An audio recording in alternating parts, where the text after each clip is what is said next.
Hello and welcome to Bible FPL, a review of game week 12, a look ahead to game week 13.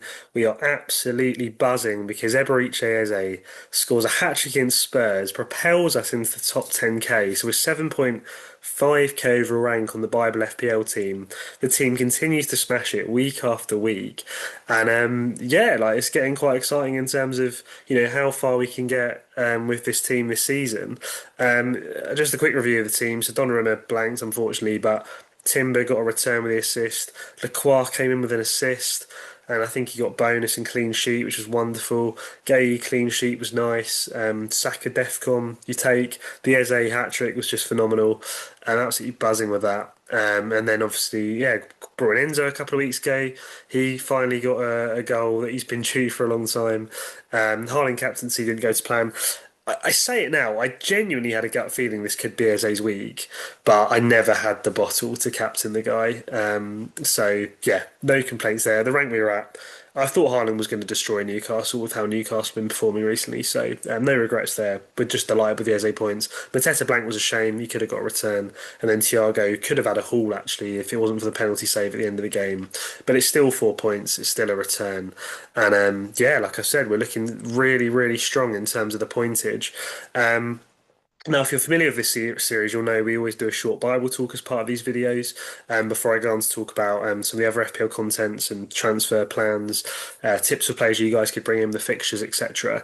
And yeah, basically, I've put together a team full of players who either have professed faith in Jesus or at least have an openness to the Christian faith where they wouldn't be mind being used in this series. And if a player returns, I can choose basically to do a Bible passage talk in relation to their name and in relation to the goal time. Now, it'd be rude to not use Eberechi Eze for this particular talk after his hat trick.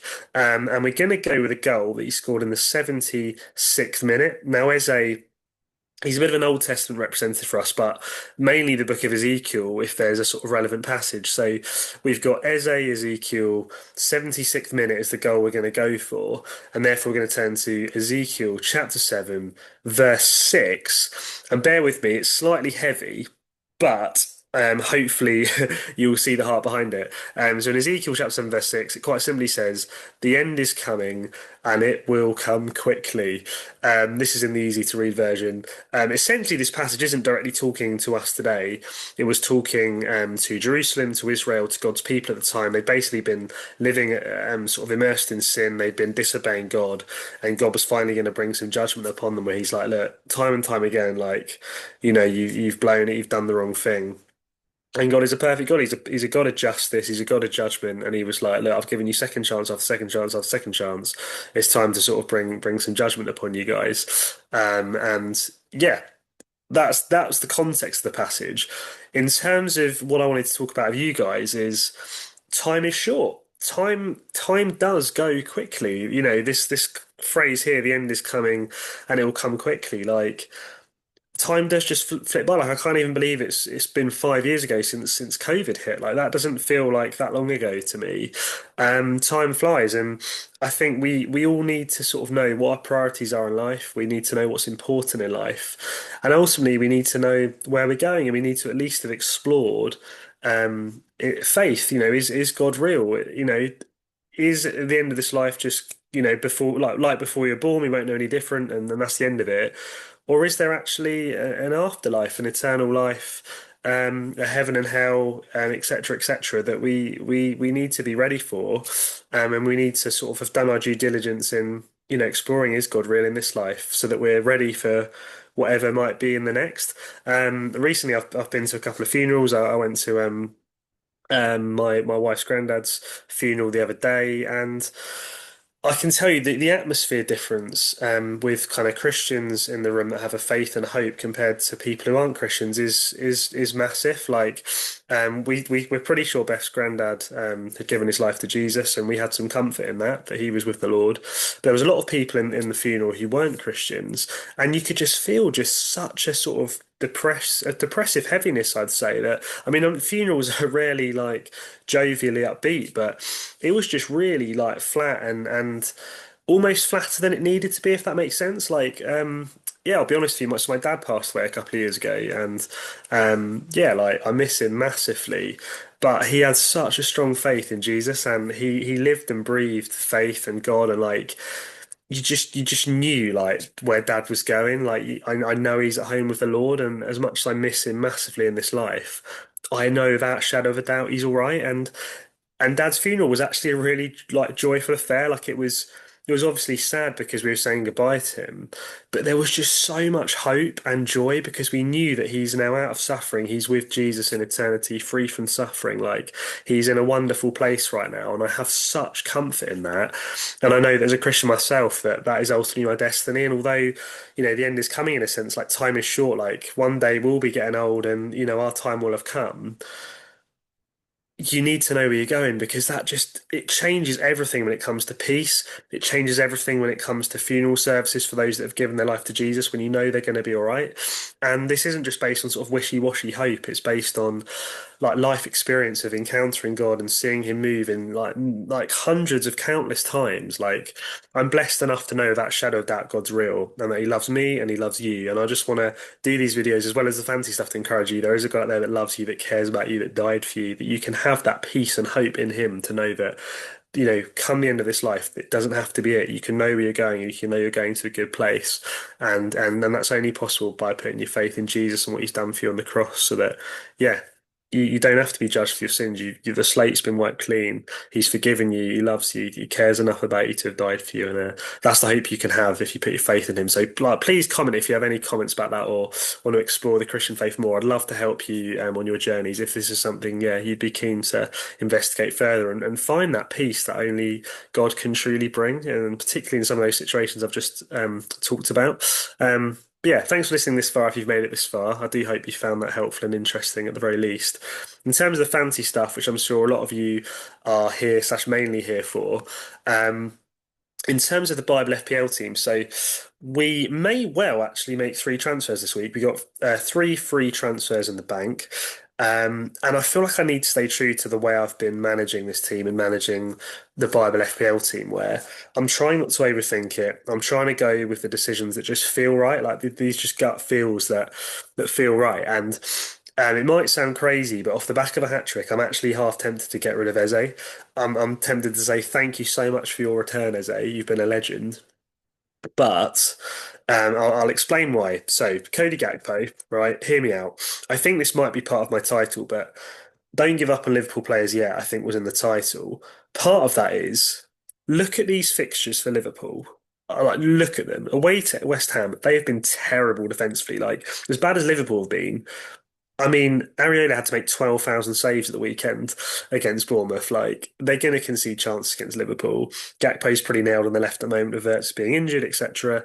I'll see what happens in the Champions League. I think it'll, if I say tonight when you're watching this, in terms of minutes and stuff. But look, home to Sunderland, away to Leeds, home to Brighton. That's a good fixture as a Brighton fan. Like, we are shaky defensively away to Spurs. Spurs haven't been, thriving this season. Man United scored twice there the other week. Home to Wolves, home to Leeds, away to Fulham, okay, away to Arsenal, tricky, then home to Burnley. I mean, it's a good as good as run as you will ever see. And I think people are being hasty on writing Liverpool assets off. So that's part of the reason why we'll be reaming Gakpo. He's professed strong faith in Jesus. There's no doubt he's justified in this series. Um, this one's a tricky one for me because I really backed Donnarumma, and if you heard me talk last week, I think over this run, again, like Donnarumma, I just back for clean sheets in this run. I think Liverpool's arguably have a slightly easier run, but City have been performing better, and Donnarumma has the penalty saves in the locker. I think Alisson does too, but speaking of Alisson, I always said to you guys, look, although Donnarumma has professed some kind of openness to faith, to be loyal to this series, when Alisson's back from injury, I feel like he's the guy that deserves the spot because he's a very strong Christian. Definitely wouldn't mind being in this series. And they also have a good fixture run. So let's hope the Liverpool assets come good. And then what that does for me is that frees up enough money to go Mark Gay. So double pass has been immense for me. But Forest are starting to come into good form. And it's nice to have a couple of different defensive teams. There's some decent fixtures there for Forest. Murillo has also professed faith in Christ. okay, he's hauled recently. I'm not getting blinded by the haul, but the def cons are now starting to come in under Dyche. So he's getting the def cons, he's getting some clean sheets, he's got a bit of goal threat. And I also love it when I've spent the exact amount of money on the team. So this is potentially how the teams will look this week. I'm very much open to changing my thinking, but it'll be Allison in goal, Murillo, Lacroix, Timber at the back, Saka, Semenyo, assuming Semenyo's past fifth. If Semenyo's out, that'll change things, and I'll have a little think about what I do. It could just be like Semenyo to Gakpo or something like that. Then we could bench Enzo against Arsenal, play Gakpo, play Doku, and then play this front three. Captain Haaland, Vice Captain Thiago at home to Burnley. Looks really strong again this week, and hopefully it can be another green arrow for us. So that's the Bible FPL team. That's the current thinking. But yeah, we'll wait and see on all of the Champions League games to see if that changes at all. Um, Looking into the main team, which at this point you're probably thinking, I'm more interested in the Bible FPL team, James. That's the one that's doing well. That's the one where, at the moment, whatever I touch on that team turns to gold. So if you're looking at the Gakpo Allison transfers thinking, oh, that's questionable.